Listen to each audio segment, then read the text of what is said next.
Each element's very important to stimulate, and they all factor into fostering metacognition and reflectivity.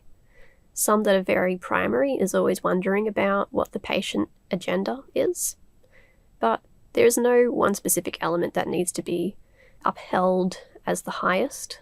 Some superordinate things that are always going on might be reflection of the self and other and mastery, but they're all going to be touched on.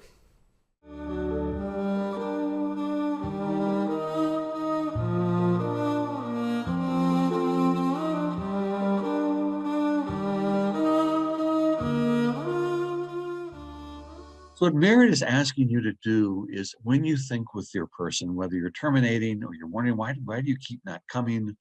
Or tell me about you, to sort of join them at the level that they're at and think with them in that way about themselves.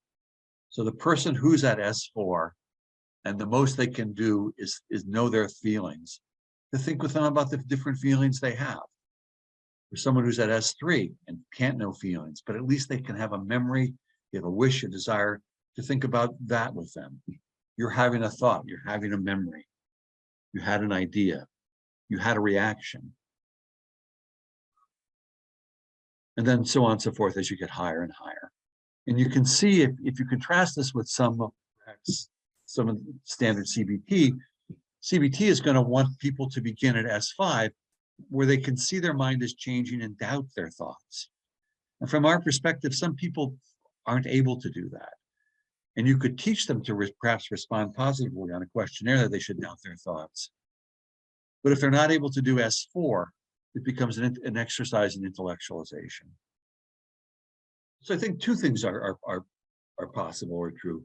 I do think things fluctuate. And if you can recollect in your own lives a time of great grief, someone you love dies unexpectedly, you're not going to be able to do very much metacognition. There's not going to be very many deep thoughts about anything.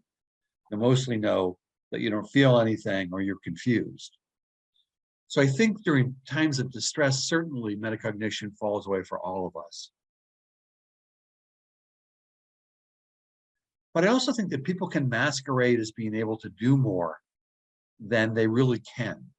And I forget, I think I say it's Helen Deutsch, is a writer from the 40s who wrote about something called the as-if personality. And that's where there appears to be someone with a complex personality, a dynamic personality structure, the usual complicated human motives, wishes, dreams, neurotic business, but that it's kind of a sham, that there really isn't anyone in there, that there's more of a kind of a schizoid, empty quality. And I think from the Merit lens, that's someone who probably can't do S4, but they can talk a good game about things.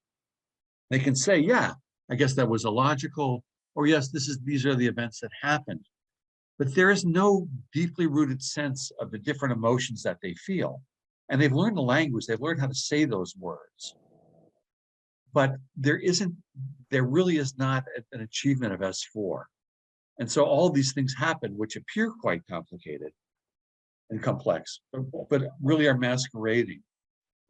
Thinking of a patient of a friend of mine years ago, and he was like A+ for psychoeducation. He could say all the right things they learned from CBT group about his thoughts being illogical and different thinking styles, but he had no foundational sense of the emotions he really felt, of how envious he was, of how sad he was, of deep longings for things. And so largely this parroting of the CBT literature was a masquerade. I mean, it made him seem higher metacognitively, and hence he could engage in pseudo intellectualizing about his problems, but there was no sort of deeper reflection about who he was as a human being, because S4 was still at issue.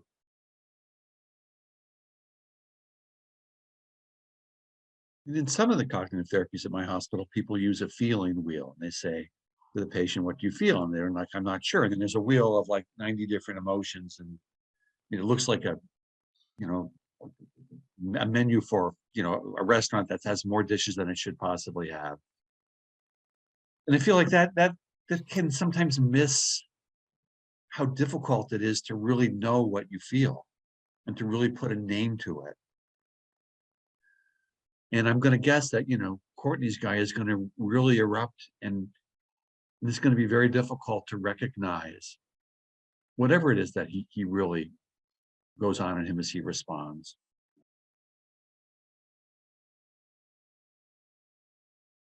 Just in terms of a critique, is that you are focusing on kind of reality and the self. It's a previous slide. If from someone who is, okay, it's this one here in a sense. This is very relevant for someone who is secular in our society, but for those people who are religious or more spiritually inclined, and I'm thinking again, because we spoke about a patient from Africa, there's a real realm of reality and having connection with other realms, if you like, that's not encapsulated.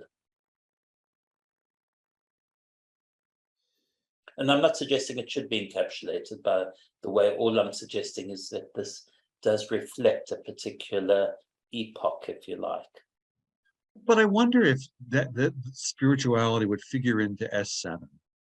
So if I'm thinking about myself in a moment, I could well be thinking about my religious values. I could well be thinking about metaphysical things that strike me as true. And those are things, and I could well be thinking about my values, what's important to me. So I think this is much more about what I want and need isn't the same thing as what the world offers. This is that basic experience of frustration. And I think, all deeply spiritual people begin in some ways with this. Yes. Which is, I mean, the world is not what I want it to be. It is not an ideal place. A loved one has died. Person I coveted has abandoned me. I'm not nearly as good as my cousin at a certain thing. I may want the raise at work, but instead I'm not going to get it. And so here is a complex self where there are things changing over time, and it's nested in a world that isn't how I need it.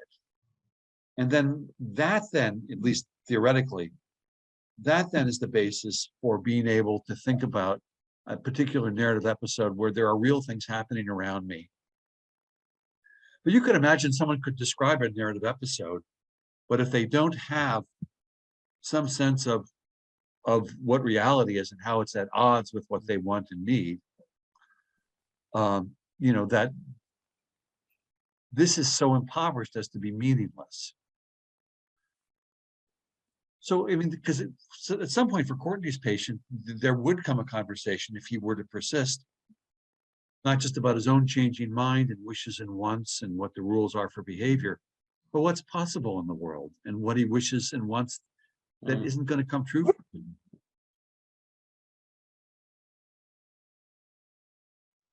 But there's still a person who reacts. So the values are different.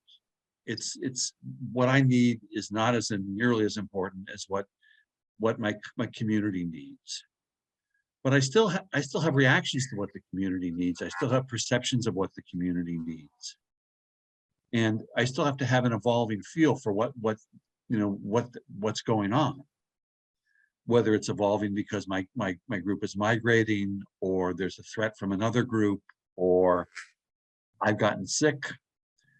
But there has to still be some reflective activity. I think, all of these cultures that, all human cultures use language. We're all using it to think about and to communicate with one another. Yeah, I guess that going back to the fluctuations of capacity, and I'm thinking of a client I've got at the moment who's in his business world and his career is a very, very successful international lawyer, and has to have top level of understanding of self, other, but then in the context of where at home, which is obviously a very different level of intimacy, severe aggression, depressed, suicidal, and and yet a lack of the, the one doesn't see the other. There's almost this kind of split where one aspect of self doesn't see the other reality that he exists in. And who's will the real me stand up in a sense? Who's masquerading where? I think one thing that you get from intact metacognitive capacity is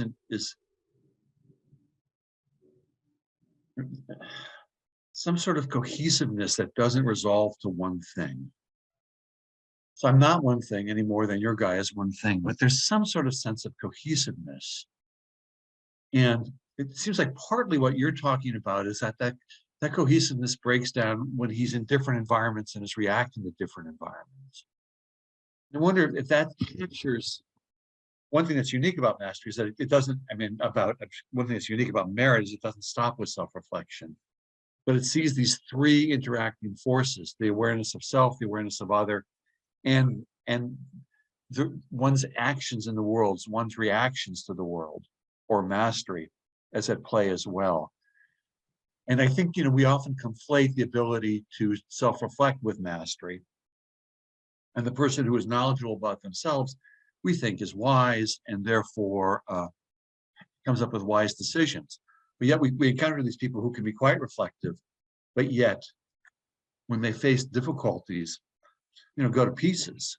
And like you say, end up wanting to die. His ability to do certain things is just lost.